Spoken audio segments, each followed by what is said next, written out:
Selamat datang di channel Alur Donghua. Sebelum menonton, silahkan subscribe, biar Mimin tambah semangat update-nya. Benar-benar, Han Li sangat gembira dan bertanya, "Hehe, aku tidak terlalu yakin tentang hal lain, tapi aku cukup percaya diri bisa menemukan tipeku sendiri." Kulin terkekeh dan berkata dengan bangga. Apa yang Kulin tidak tahu adalah bahwa Han Li tidak bertanya padanya, tapi jiwa menangis di dalam ruang cabang bunga.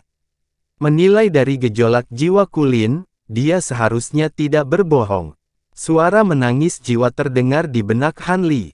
"Bagus sekali. Ayo cepat dan temukan dewa pemakan emas itu," kata Xiao Bai penuh semangat. Han Li memelototi Xiao Bai.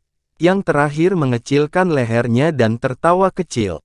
"Taoisku, bisakah aku menyusahkanmu untuk memimpin?" Han Li memandang Kulin dan bertanya. Ini adalah kuil 9 asal. Lembah di depan tampaknya penuh dengan bahaya. Tidak berlebihan jika menyebutnya sarang naga atau sarang harimau. Membantu Anda merasakan dewa pemakan emas di lembah adalah satu hal, tetapi teman Han ingin saya yang memimpin. Bukankah permintaan ini terlalu berlebihan? Kulin mencibir dan berkata tanpa sedikit pun kesopanan. Permintaanku memang terlalu berlebihan. Jika Daoisku mempunyai permintaan lain, silakan mengutarakan pendapatmu. Han Li tidak marah dan berkata sambil tersenyum tipis. Saya baru-baru ini mencapai titik kritis dalam kultivasi saya dan saya membutuhkan energi esensi dalam jumlah besar. Saya tidak membutuhkan banyak, tetapi jika teman Han dapat memberi saya 50 juta batu esensi abadi atau harta dengan nilai yang sama, saya akan mengambil risiko dan membantumu. Mata Kulin berbinar dan dia tersenyum. 50 juta batu esensi abadi. Kenapa kamu tidak merampok seseorang saja? Xiao Bai berteriak dengan marah. Aku sudah memberimu harganya. Teman Han bisa memutuskan sendiri apakah akan setuju atau tidak, kata Kulin acuh tak acuh, mengabaikan teguran Xiao Bai. Han Li menatap Kulin dalam-dalam dan berkata, "Baiklah, saya setuju. Namun, saya hanya bisa memberikannya kepada Anda setelah kami menemukan dewa pemakan emas itu." "Langsung saja. Kalau begitu, sepakatlah," kata Kulin sambil tertawa. "Kalau begitu, kita akan segera memasuki lembah. Namun, Bai kecil, kamu dan binatang jiwa menangis bersembunyi di dalam ruang cabang bunga dan tidak menampakkan dirimu. Rekan Daoislan, rekan Daois binatang jiwa bengkok, dan saya akan masuk dan mencari," kata Han Li. Xiao Bai masih ingin mengatakan bahwa dia akan tinggal di luar, tetapi ketika dia melihat tatapan Han Li, dia menelan kata-katanya dan mengangguk. Han Li melambaikan tangannya dan memasukkan Little White ke ruang cabang bunga. Kemudian, dia mengaktifkan topeng hitam dan menutupi dirinya, Lan Yan, dan Kulin. Mereka terbang menuju lembah dan segera mendarat di pintu masuk. Begitu dia memasuki lembah, hembusan angin dingin bertiup. Angin dingin bercampur dengan aura amat buruk dan kebencian yang sangat kuat. Di benak Han Li dan dua lainnya, pemandangan kepala menumpuk di gunung dan darah mengalir seperti sungai muncul. Niat membunuh yang tak terbatas memenuhi pikiran mereka, seolah ingin melahap jiwanya. Han Li mengedarkan seni pemurnian roh sedikit dan segera menghilangkan aura pembunuh ini. Kulin sepertinya tidak mempedulikan hal ini. Cahaya keemasan mengalir di sekujur tubuhnya, dengan mudah menghilangkan invasi niat membunuh ini. Hanya wajah Lan Yan yang sedikit memucat, tapi dia juga menggunakan semacam teknik rahasia untuk pulih. Kulin melirik Lan Yan sebelum menoleh ke Han Li, dan berkata, "Sepertinya tubuh rekan Daoislan tidak mampu menangani ini. Masa depannya tidak pasti, jadi sebaiknya kamu memikirkan ini baik-baik. Rekan Lan, jika kamu tidak dapat menahan aura mengerikan di sini, aku juga akan memasukkanmu ke dalam ruang cabang bunga," kata Han Li. "Tidak perlu, aku masih bisa bertahan. Aku tahu paling banyak tentang kuil 9 Yuan. Tinggal di sini akan berguna bagimu." Lan Yan menggelengkan kepalanya dengan ekspresi tegas. Itu bagus. Jangan memaksakan diri. Han Li mengangguk. Melihat ini, Kulin hanya tertawa kecil. Dia tidak berkata apa-apa lagi dan terus berjalan ke lembah. Lembah itu berupa tanah batu hitam tanpa satu bangunan pun.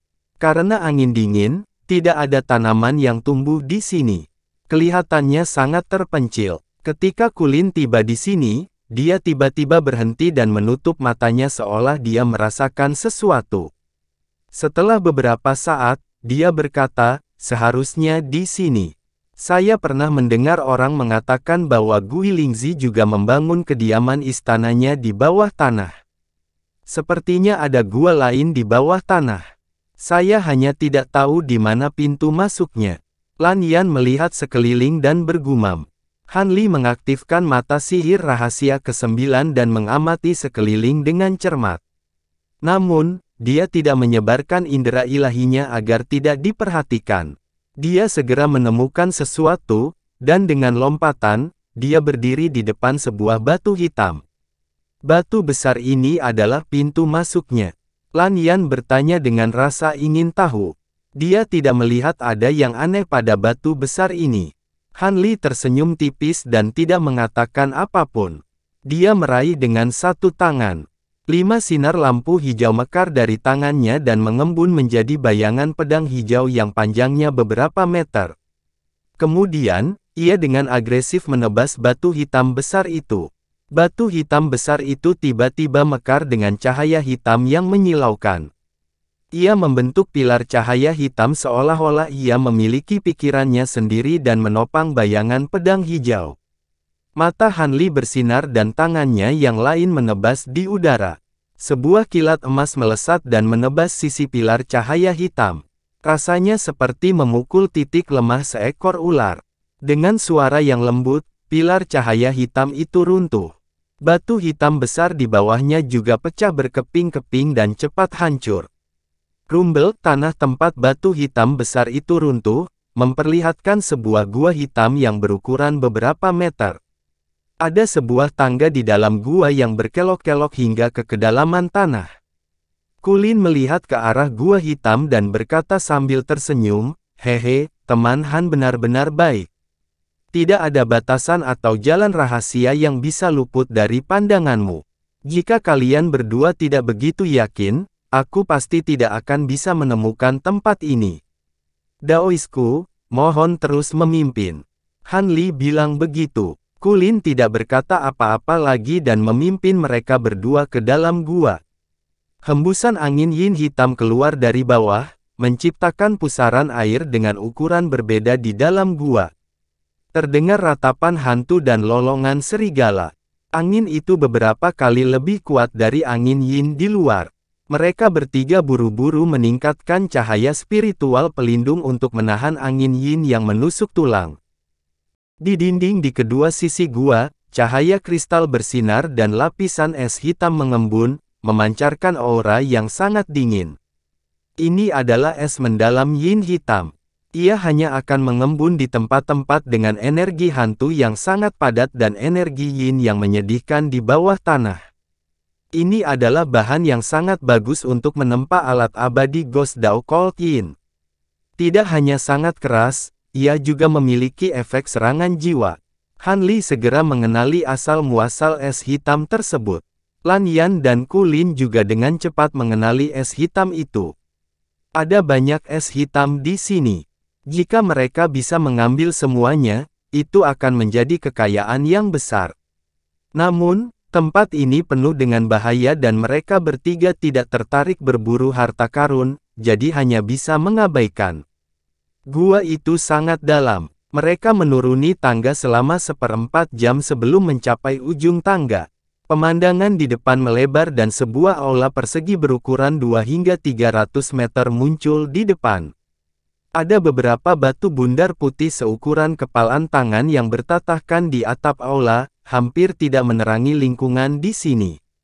Mereka melihat lantai dan dindingnya dilapisi ubin berwarna hijau kehitaman.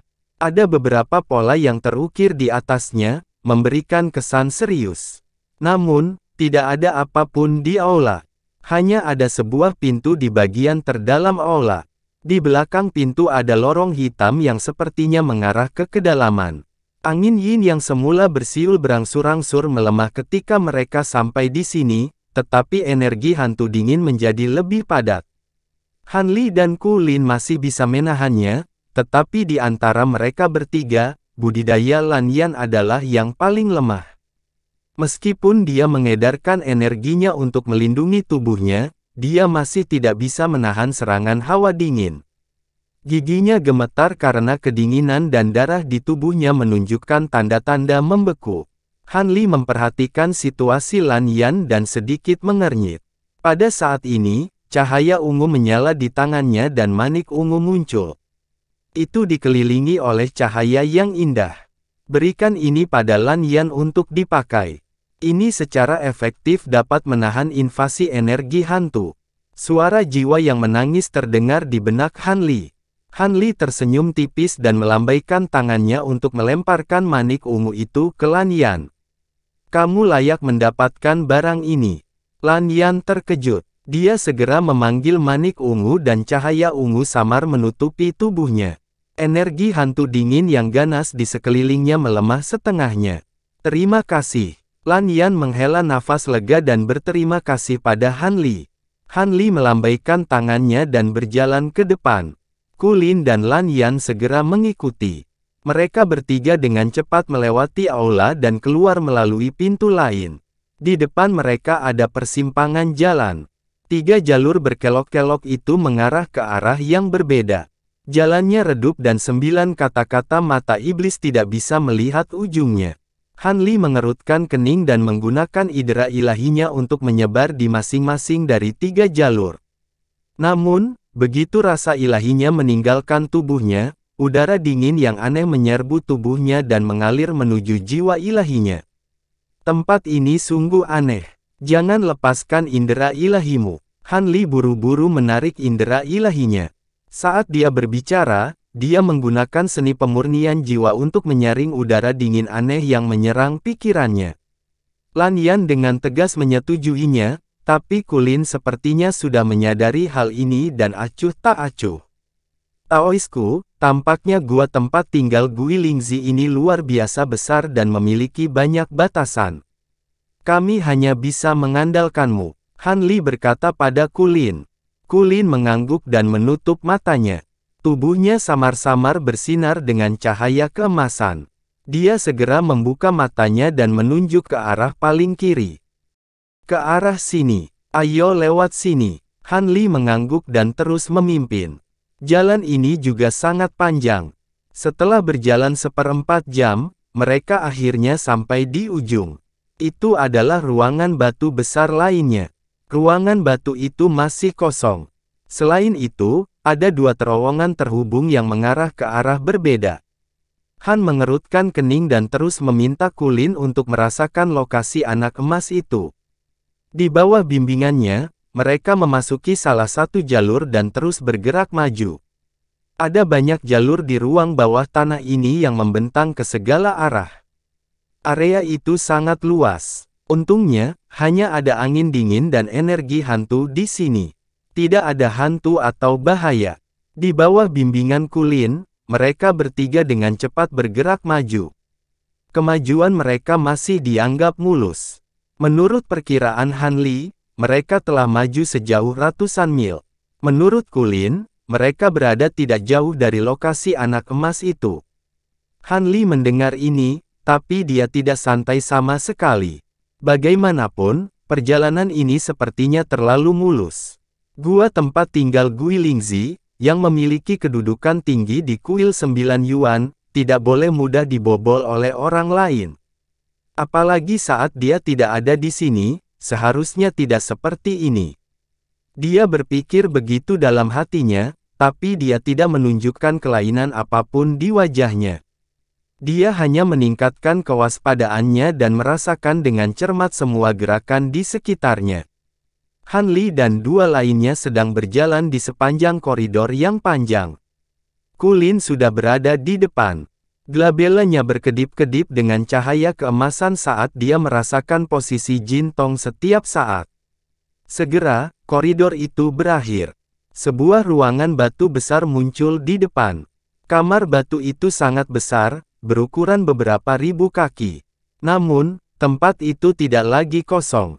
Pilar batu hitam yang membutuhkan beberapa orang untuk mengelilinginya berdiri di kedua sisi ruangan batu. Pilar-pilar batu ini sangat jernih. Tampaknya terbuat dari semacam batu geokristal. Ada pola seperti rune yang terukir di atasnya. Tampaknya itu semacam pola formasi atau semacam teks. Pilar-pilar batu di kedua sisinya disusun dalam satu garis lurus. Hanya ada lorong selebar 10 kaki di tengah yang menuju ke kedalaman ruangan batu. Di sini redup. Samar-samar seseorang hanya bisa melihat pintu biru tertutup di kedalaman ruangan batu. Ketika Han Li melihat ini, dia memasang ekspresi keheranan. Dia berdiri di pintu masuk dan bertanya pada Lan Yan, "Ada apa?" Dia bertanya pada Lan Yan, "Rekan Lan, tahukah kamu tempat apa ini?" "Saya juga tidak tahu." Lan Yan menggelengkan kepalanya. "Lihatlah pola pada pilar-pilar batu. Tampaknya itu adalah bahasa Netherworld yang legendaris." Kulin dengan hati-hati memeriksa pola pada pilar batu dan menilai. Bahasa dunia bawah. Han Li mengerutkan kening. Yang disebut bahasa Netherworld adalah bahasa alam Netherworld yang legendaris. "Saya hanya pernah melihatnya di buku kuno sejak lama," kata Kulin. "Alam neraka, apakah memang ada tempat seperti itu di dunia ini?" Mata Han Li berbinar. "Ya, dikatakan bahwa ini adalah tempat di mana segala sesuatu di dunia bereinkarnasi. Namun, sangat sedikit orang yang bisa pergi ke sana, sehingga lambat laun menjadi legenda," kata Kulin. "Rekanku, kamu bisa membaca bahasa Netherworld." Han Li mengangguk pelan dan bertanya. Ini bukan pertama kalinya dia mendengar tentang reinkarnasi. Dia sangat penasaran dengan alam Netherworld yang legendaris.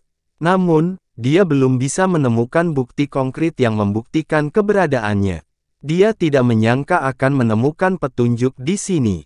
"Saya hanya tahu bahasa ini ada, tapi saya tidak memahaminya. Namun, pilar batu ini terlihat seperti pilar penyegel.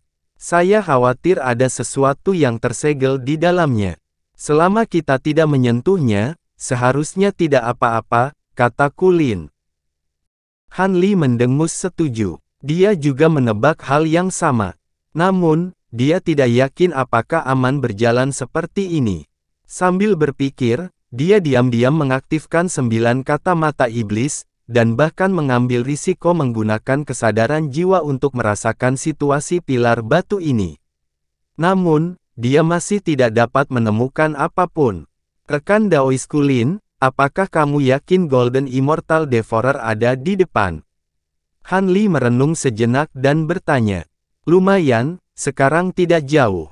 Namun, sejak karakter Netherworld muncul di sini, mau tak mau aku merasa ini sedikit aneh dan menakutkan. Bagaimanapun, kita tidak bisa memastikan apakah kita akan terus maju atau tidak." "Terserah teman Han untuk memutuskan," Kulin mengangguk. "Karena kita sudah sampai sejauh ini, tidak ada alasan bagi kita untuk menyerah di tengah jalan. Namun, tempat ini tidak normal, jadi aku yang akan memimpin. Rekan Kulin akan memberikan dukungan di tengah, dan rekan Lan akan mengikuti di belakang." Han Li terdiam beberapa saat sebelum dia melihat ke arah Kulin dan berkata.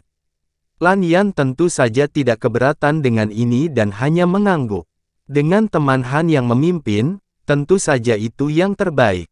Meskipun saya adalah pemakan abadi emas, selain dari tubuh fisik saya jauh lebih rendah daripada teman Han dalam hal kultivasi dan metode. Saya khawatir saya tidak akan melakukannya, mampu menangani masalah apapun, kata Kulin sambil tersenyum. Kalau begitu, ayo masuk. Kalian berdua, hati-hati, kata Han Li. Teman Han, jangan khawatir, Lan Yan tersenyum tipis dan mengedipkan mata pada Han Li dari sudut yang tidak bisa dilihat Kulin. Han Li tersenyum tipis dan memimpin untuk melangkah ke aula. Kulin mengikuti dari belakang, sementara Lan Yan berjalan di belakang. Langkah kakinya yang berat bergema di ruangan itu. Setelah berjalan cukup jauh, tidak terjadi apa-apa. Han Li tidak menenangkan pikirannya dan waspada terhadap segala sesuatu di sekitarnya. Saat mereka berjalan ke area tengah aula, terdengar suara gemerisik dari hutan batu di kedua sisi. Meski suaranya lembut, Han Li dan yang lainnya langsung mendengarnya dengan kultivasi mereka. "Hati-hati, ada situasinya," Han Li berteriak dengan suara yang dalam. Tubuhnya bersinar dengan cahaya keemasan dan melindungi seluruh tubuhnya. Pada saat ini, bayangan hitam tiba-tiba muncul di pilar batu di aula dan menggeliat. Pikiran Han Li berpacu saat melihat ini, dan dia menginjakkan kakinya ke tanah sebelum bergegas ke depan seperti sambaran petir. Melihat ini, Lan Yan buru-buru mengikutinya. Mata Kulin berbinar, tapi dia tidak bergerak maju. Sebaliknya, dia mundur seperti sambaran petir. Melihat ini, Han Li menyipitkan matanya. Cahaya keemasan bersinar di tubuhnya seolah dia hendak bergerak. Tetapi pada saat itu, bola cahaya hitam di pilar batu tiba-tiba bersinar, dan seberkas cahaya hitam keluar darinya seperti sambaran petir yang tak terhitung jumlahnya, menutupi langit saat melesat ke arah Han Li dan yang lainnya. Suara siulan melengking datang dari cahaya hitam dan bergema di aula. Itu membuat jiwa ilahi orang bergetar dan membuat mereka mual. Han Li tidak peduli lagi dengan Kulin. Dia buru-buru menggunakan seni pemurnian jiwa untuk menstabilkan jiwa ilahinya. Di saat yang sama, kilat emas muncul di tubuhnya. Dia melambaikan tangannya dan petir itu berubah menjadi cambuk petir emas. Mereka terbang ke segala arah dan bertabrakan dengan cahaya hitam. Kekuatan guntur dan kilat yang terkandung dalam pedang bambu Cloud Swarm telah maju ke Dutian God Thunder. Kekuatannya meningkat pesat. Saat kilat emas menyambar, kekosongan di dekatnya sedikit terbakar. Ketika cahaya hitam dan cambuk petir emas bertabrakan, mereka langsung meledak. Lan Yan melambaikan tangannya dan memanggil selusin pedang terbang biru, menari di sekelilingnya, membentuk formasi pedang yang indah untuk menghalangi cahaya hitam. Formasi pedang itu cukup kuat. Meski bergetar di bawah cahaya hitam, ia masih mampu memblokirnya. Kulit Kulin berubah warna menjadi emas murni. Dia tidak menghalangi cahaya hitam dan membiarkannya menerpa dirinya. Dia terus terbang kembali seperti kilat. Cahaya hitam menerpa tubuhnya dan mengeluarkan serangkaian suara, bang, yang keras. Namun, hal itu tidak menyebabkan banyak kerusakan padanya. Itu hanya meninggalkan beberapa bekas luka di tubuhnya. Itu tidak menyakitinya sama sekali. Kulin terbang keluar dari jangkauan cahaya hitam dalam sekejap mata. Dia mendarat di pintu masuk ruang batu. Tangannya tiba-tiba menjadi terang dengan cahaya keemasan.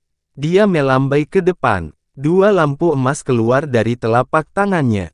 Mereka melintas dan menabrak dinding ruangan batu. Ada dua tonjolan dangkal di dinding. Mereka dihancurkan oleh dua lampu emas dengan dua suara yang teredam. Cahaya hitam yang keluar dari pilar batu tiba-tiba menjadi 10 kali lebih terang. Namun, ia tidak menyerang Han Li dan Lan Yan. Sebaliknya, ia mengubah arahnya dan menembak ke tanah. Terdengar suara mendengung. Dalam sekejap, lapisan cahaya hitam pekat muncul di tanah. Karakter Netherworld yang gelap gulita dan sehitam tinta muncul satu demi satu. Saat mereka melonjak dan terjalin, mereka membentuk gambaran yang agak kabur dan besar. Tampaknya itu semacam formasi yang aneh, dan memancarkan gelombang dingin yang menusuk tulang yang menyebabkan tubuh seseorang menggigil. Han Li tiba-tiba merasakan tubuhnya menegang. Dia jatuh dari langit dan mendarat di tanah. Pada saat yang sama, formasi hitam di tanah memancarkan benang cahaya hitam yang tak terhitung jumlahnya. Mereka menyelimuti tubuhnya. Tangan dan kaki Han Li sepertinya terikat erat oleh lingkaran baja yang tak terlihat. Dia tidak bisa bergerak, sihir di tubuhnya juga membeku. Lan Yan berada dalam situasi yang lebih buruk. Dia langsung jatuh ke tanah di hadapan Han Li.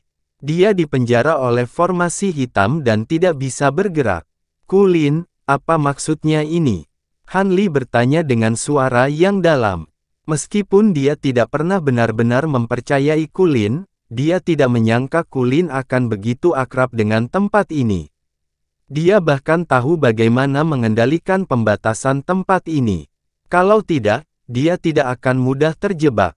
Kepura-puraan Kulin sebelumnya untuk membawa mereka menemukan Jintong dengan batu meta abadi dalam jumlah besar jelas merupakan sebuah kebohongan. Kulin jelas sengaja membawa mereka ke sini. Teman Han, terima kasih telah membawaku ke kuil 9 Yuan. Selain itu, kamu juga membawaku ke sekitar Dewa Pemakan Emas. Kamu menyelamatkanku dari banyak masalah. Kulin tersenyum bangga. Tujuanmu juga untuk Golden Devourer. Apakah kamu pernah ke sini sebelumnya? Han Li bertanya. Karena sudah begini, kenapa kamu masih bertanya padahal kamu sudah tahu jawabannya? Kami Golden Devourer saling melahap untuk mencapai evolusi nyata. Terlebih lagi, Golden Devourer melahap salah satu klonku. Saya ingin mengambil kembali kekuatan milik saya. Wajah Kulin menunjukkan senyuman dingin. Salah satu avatarmu, hati Han Li tergerak. Mungkinkah pemakan emas yang dimakan Jintong ada hubungannya dengan Kulin? Mari kita berhenti ngobrol di sini. Jika kita tidak pergi sekarang, Guilingzi akan segera tiba. Kalian berdua pelan-pelan bisa tetap di sini. Kulin tidak punya niat untuk tinggal lebih lama lagi. Setelah mengatakan itu, dia berbalik dan hendak pergi. Pada saat ini, terdengar suara ledakan yang keras. Pintu batu di bagian dalam ruangan batu tiba-tiba terbuka. Kegelapan di ruangan batu mengembun. Di saat yang sama, angin dingin bertiup ke dalam ruangan. Bayangan hitam besar tiba-tiba keluar dari pintu batu dan menyelimuti Han Li dan dua lainnya. Han Li dan Lan Yan awalnya dipenjara di tanah. Pada saat ini, mereka ditekan oleh kekuatan besar dari bayangan hitam. Mereka tidak bisa bergerak sama sekali. Lan Yan bahkan langsung duduk di tanah. Brengsek, itu datang sangat cepat. Wajah Kulin menunjukkan ekspresi kesal. Dia menggosok tangannya. Tiba-tiba terdengar suara siulan yang memekakkan telinga. Lampu kristal seperti pedang yang tak terhitung jumlahnya meledak dari tubuh Kulin. Mereka mengembun dan berubah menjadi bayangan pedang emas yang megah. Kemudian, ia menebas bayangan hitam di udara. Sebuah lubang tiba-tiba terkoyak di aura menakutkan yang dipancarkan oleh bayangan hitam. Wajah Kulin dipenuhi kegembiraan. Dia segera berubah menjadi cahaya keemasan dan terbang kembali ke arahnya. Itu kamu. Saat itu, Anda mengkhianati kuil 9 Yuan dan melarikan diri.